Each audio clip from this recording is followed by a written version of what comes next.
Rebonjour les amis, nous sommes de retour avec notre invité Félix qui nous parlait de la propriété intellectuelle. C'est un avocat en propriété intellectuelle. Welcome back to this channel. And we were having our guest Felix, who is a lawyer, an international trained lawyer in intellectual property. Like he was saying, it's IP because it's a little bit long, so IP. And it was really interesting as we were agreeing that small and medium businesses should also try to look into that. It's not only for bigger organizations. So in the second part, we are talking about the business side. How is it for him? Or yeah, since he came, like how is it, right, in Canada? And yeah, we are eager, I hope you're eager to learn more, to hear more about it, because as I was saying, those profiles, the profiles I want to present on this channel is to inspire more immigrants who would like to become entrepreneurs, who are already entrepreneurs, who would like to share our struggles, yeah, to make sure we are growing together. So, si vous êtes nouveau sur cette chaîne, n'hésitez pas à commenter, liker, partager, et j'espère que vous utiliserez ceci comme une nouvelle opportunité d'apprendre l'anglais à travers ces entrevues. If you're new here on this channel, don't forget to like, comment, share. It will be nice to hear from you, for you to be part of our YouTube family.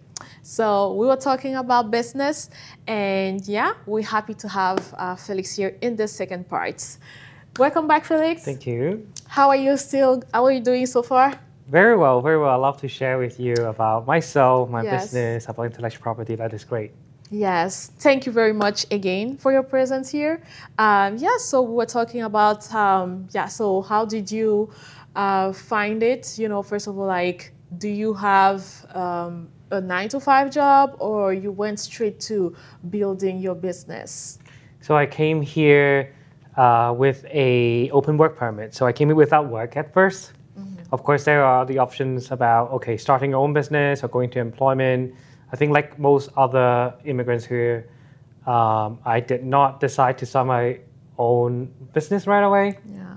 Because you need to know about the environment, you need to know about the market, you need to know about the people. It is challenging not knowing that place to have your own thing. Yeah. So like others, I looked for employment for about like 4 or 5 months, and I landed on one. Which was like I really appreciate the opportunity that I got, which the employment that I'm still working on fulfill very much also the part of my business right now. So they come all together. So a little bit more explanation of what I do as in my employment. Right, I'm also an intellectual property advisor, not on the legal side. If you heard in the part 1. You actually need to have being admitted in Ontario to be a lawyer to advise clients on law. So I came first without a qualification here. So I advise IP from the business angle, not from the legal angle. I work at Georgian College, which is a institute closer to the GTA, to Toronto. About actually 5-hour drive away from here, so you can imagine it is a long way. Yeah, that's courageous. Yeah. It was the best thing that I really found at the time, and apart the distance, I think it is the best experience that I can get, really. And I really appreciate the people here, the team there, very supportive, very international, very open-minded, very entrepreneurial too. Yeah. And all the support that I got from them, all the knowledge that I got from them, because it is also a business center actually, where I'm working at Georgian College. So there are a team of people who know inside out about being an entrepreneur. They teach programs to entrepreneurs in Central Ontario about, okay, how to start one, how to maintain one, how to scale up, from finance to marketing and everything. Well, even if I'm not in those programs, just being with them, being with these knowledgeable people, I got a lot from them. So it was a very good opportunity that really supports my own practice, which is a law firm, a solo law firm right now. Okay, shout out to your work environment. Yay! Yeah. A big applause to them. Yeah, because you were saying you like the team. It's an amazing team. So I'm happy for you. I don't think a lot of people will say that about their work environment. Yeah. But It's a very good point because some people say that you take whatever comes to you, the first job that you came to Canada, right? Because people look at Canadian experience. yes. So people would advise me that don't be picky, get whatever's out there, have your first years of experience, and then you can jump back into your own practice or own field. I was already expecting that, so I love wines and all these, so I'm like, okay, maybe I can be a bartender, things like that. I was ready to send applications to bars and restaurants too. But at the same time, writing those applications actually made me question. I don't actually have experience in that at all, even if I love wine, right? Doesn't mean that I know how to work on that.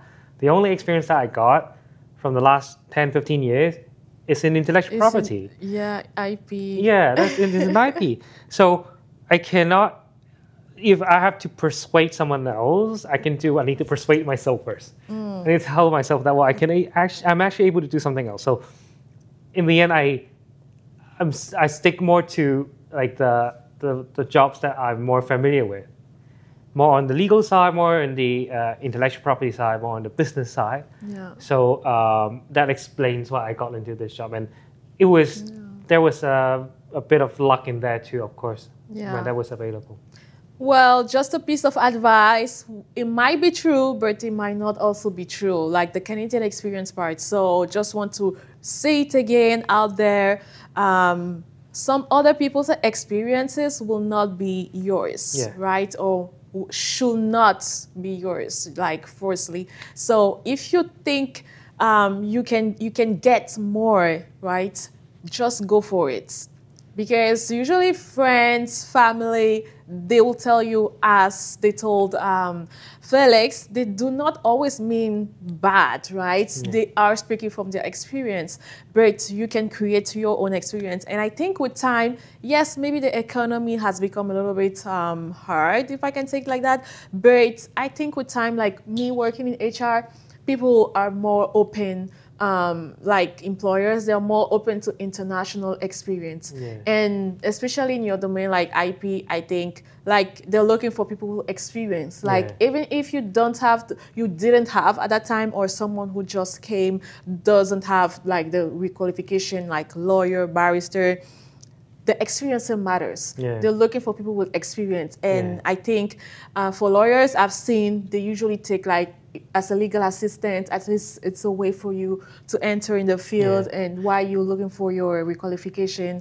So yeah, whether it's law or some other domain, just trust your star. Exactly. If I can say like that, trust your star. Your friend's experience will not be forcing your own. Canadian experience, it's no longer a barrier. I can say it as someone who has hired international trained person who just arrived in Canada. So try your luck, trust your star, and don't be blocked by what people are saying. That's what I wanted to add. Beautiful. Because the narrative is out there and people tend to be blocked by that, but there's no reason. So back to you. We were talking about challenges. Can you tell us more about maybe the challenges you've encountered between your job and your business? Yeah, and of course, I'm still new to Canada, right? Even now, 1.5 years is still new to understand the full picture. There are obviously not everything is in the perfect.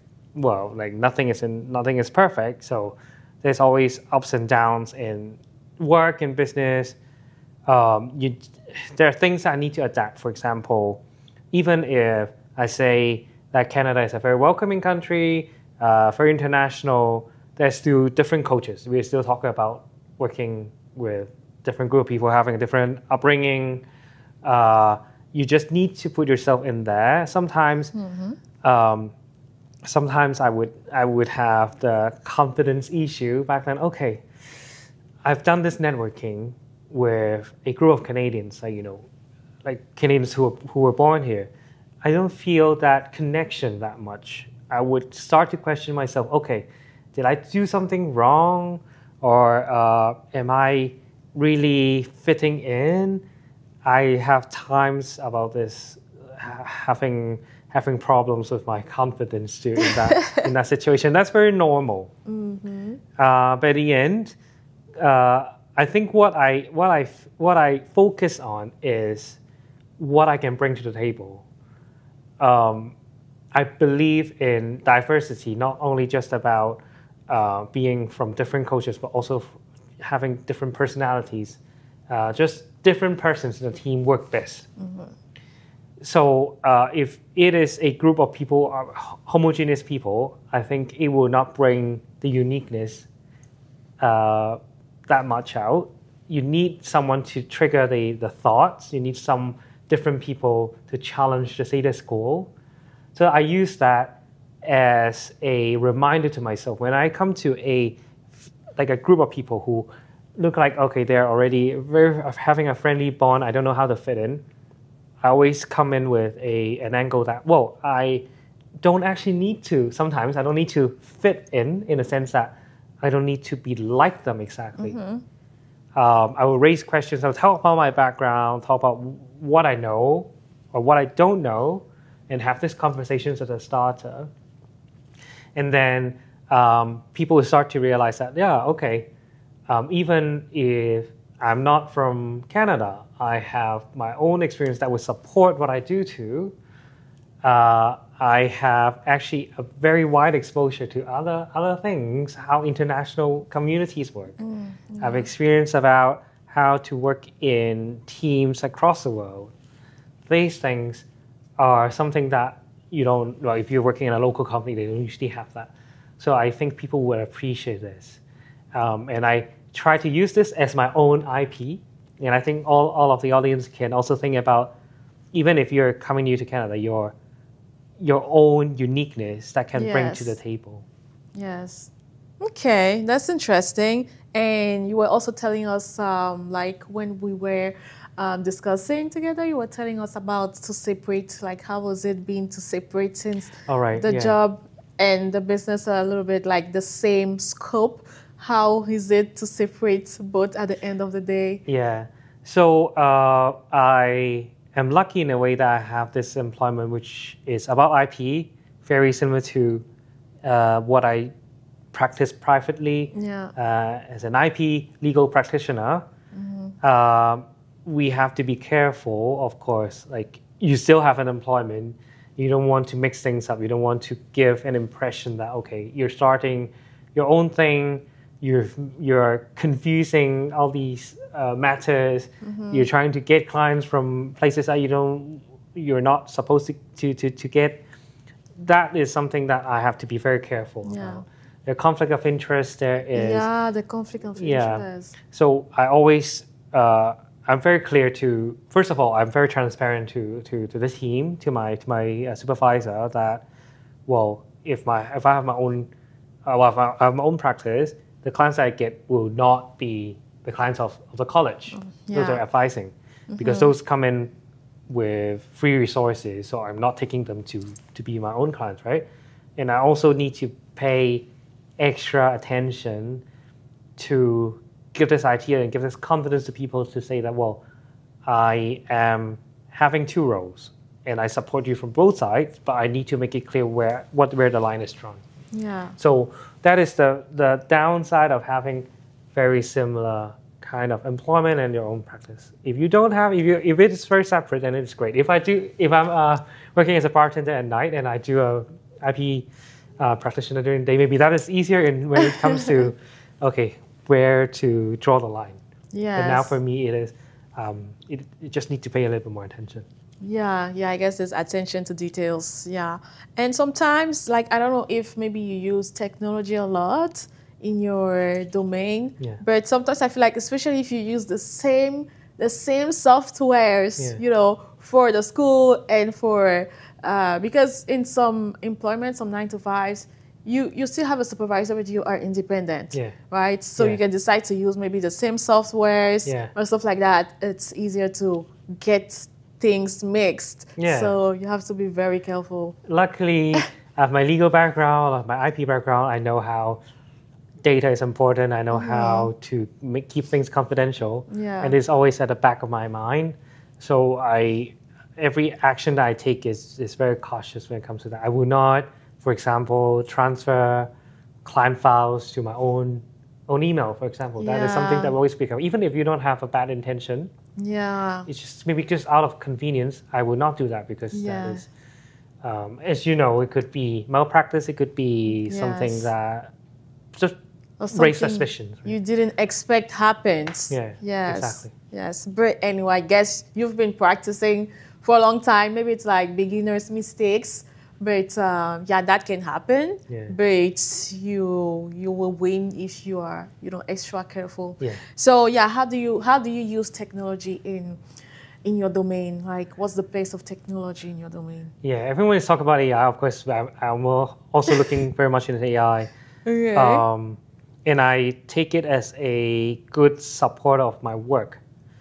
I watched a webinar and I totally agree with that viewpoint. As in, AI challenges lawyers, not that they are directly taking away lawyers' jobs.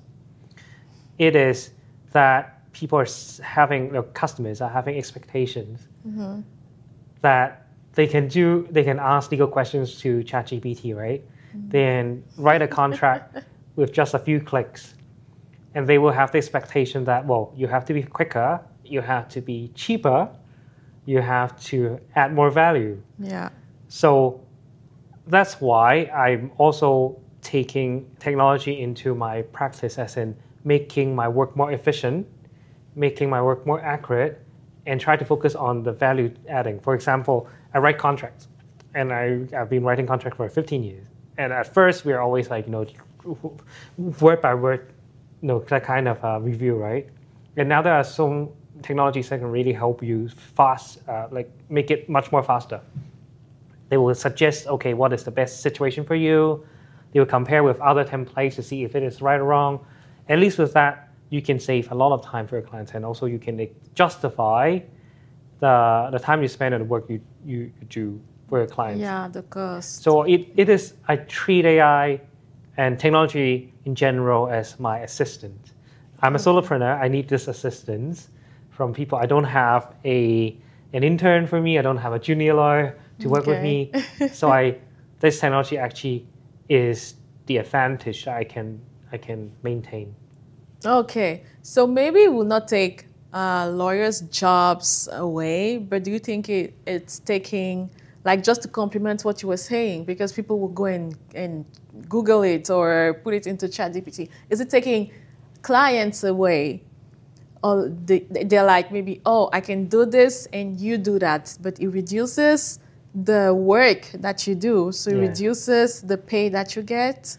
Is it so? Or what do you think about that? In a way, yes. There is obviously the part where, like I said, you can't spend 8 hours on a contract now compared to before, because people know there are tools out there to help you, right?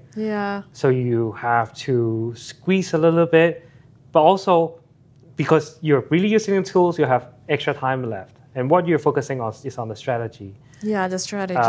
And what clients really want from you. So I'm actually happy that technology take the manual part away.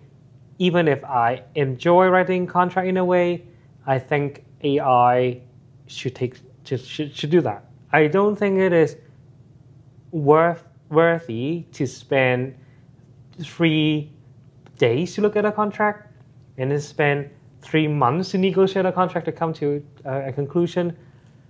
I think it is a very big transaction cost, from the economics perspective, that we can save with the technology.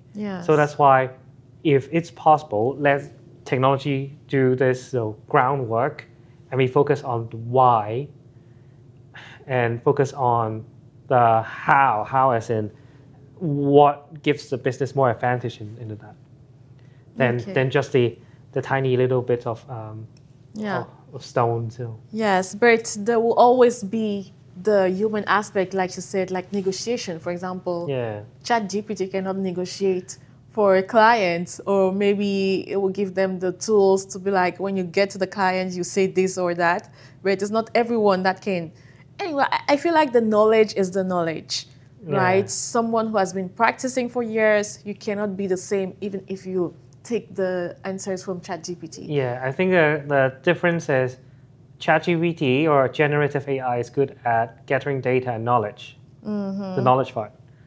The practice part, the application part, still comes to us. Yes. And the high level is the strategy, like how to look at things from a more global angle. So lawyers tend to, stick to just the books, but I think in this era, technology era, we have to think about business, like how to help entrepreneurs like yourself. You think about, using IP, for example, using different legal tools to help your businesses. So we have to give that advice to, not just, this is a law. That is not enough for now. We have to tell them that, do this. It will probably give you disadvantage, but think about, A, B, C, D, E too. I'm giving all these options for you to decide on. That is what I'm trying to give, at least to my clients. Okay, perfect. And when did you actually register your business? Time frame? Yeah. Interestingly, I got my qualification back in April this year, so not long ago. Okay. And I only had this idea of starting my own business after I got admitted. So in April, I got my qualification. In May, I registered it. Well, I'm a sole proprietor. I haven't got a company to for my business. For monetary and tax reason, maybe in the future I will incorporate it. For now, it is sole proprietorship.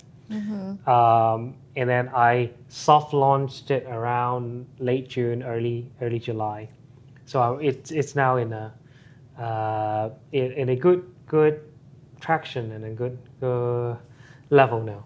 Okay, and for you, as the private operator, how is it to find clients in your, I don't know if it's Canada-wide or just Ontario that you're focusing. How is the process for finding clients since you've started? So this is another challenge that I can tell you and share with all of us.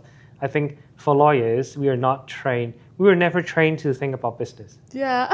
The school is about the books, right? Yes, the books, practicing. The knowledge. And no one told us how to look for clients. Yeah. Even when you're a trainee, you're a junior lawyer, no one taught you how to look for clients.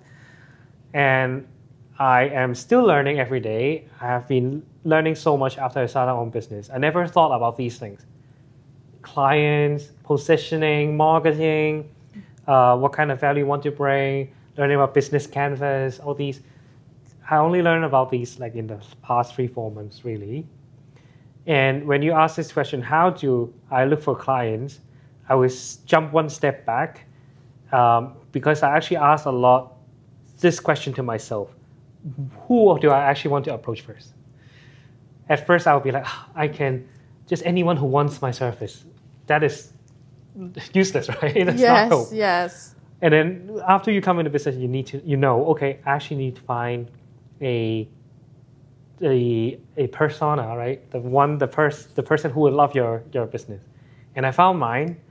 My client, my perfect client would be the small or medium businesses or a startup who has been in business for a little bit, but start to feel that the uniqueness is a little challenged because of the competitive market. So they need to make use of that idea now and make it protected and start to sell it to the people.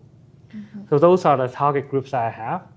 So not everyone in Canada, of course. So I have to work with those that are in the business for some bit and have and are creative and inventive.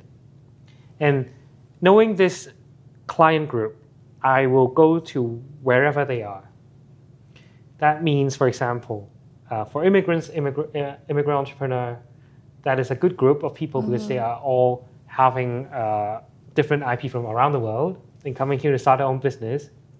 I go to festivals, startup festivals, for example. I go to small business exhibitions, for example. They are my target clients.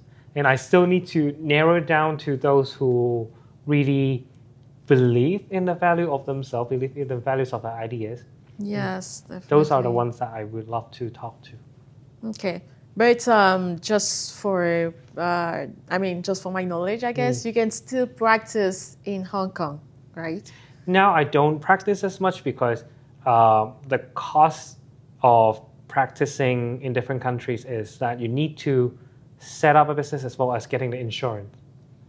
So I have the Hong Kong qualification, I have the English qualification, and I have it here. You have to pay to practice.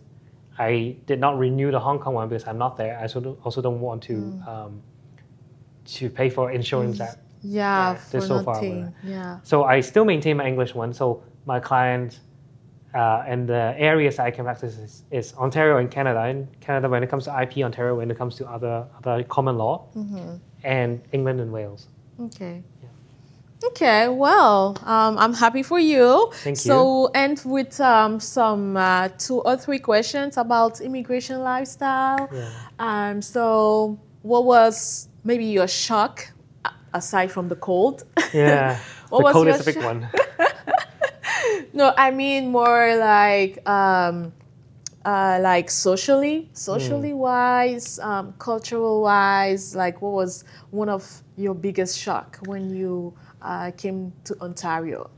Yeah, I think Ontario, Canada in general, they're still more Americanized, that culture. And we have this stereotype, not only stereotype, I personally experienced that Canadians are in some areas direct, in some areas very indirect. They're direct when it comes to the greeting. They're very friendly. Oh, how's it like this weekend? Like, what do you do? Like, they would talk about 15 minutes, 30 minutes about the weekend life. The weekend? That is fine, depending on the occasion, right? I love to learn more about my colleagues or my clients' life too, my friends' life too. That is great. But at the same time, the indirect part is that when it comes to opinion, it's not really out there. So I'm from a culture which is, especially at work, very direct. So if there's right or wrong, you'll be pointed out right to your face. Okay. So if it is not good, then it's not good. Sorry, that is not good. Do it again. That is the only thing that you'll hear. Yes. Here, people probably are more cautious about others' feelings or trying to be more friendly. Yeah. The message doesn't really get there directly. So you have to have some guess of, okay, does it actually, do they mean this or do they actually mean something else? Something else, yeah. So but I think we need a balance between our culture, because what you're saying about your background, I recognize it a little bit. Yeah. I think we need a balance. Like maybe here, our employers are more, like you're saying, cautious. I will not say lenient, but because people are very sensitive, and they can be like, oh, especially places like I work in a place where there is, in most places there are collective agreements. Yes, if you talk in a certain way that the employee doesn't like, they will just file a complaint. Yeah.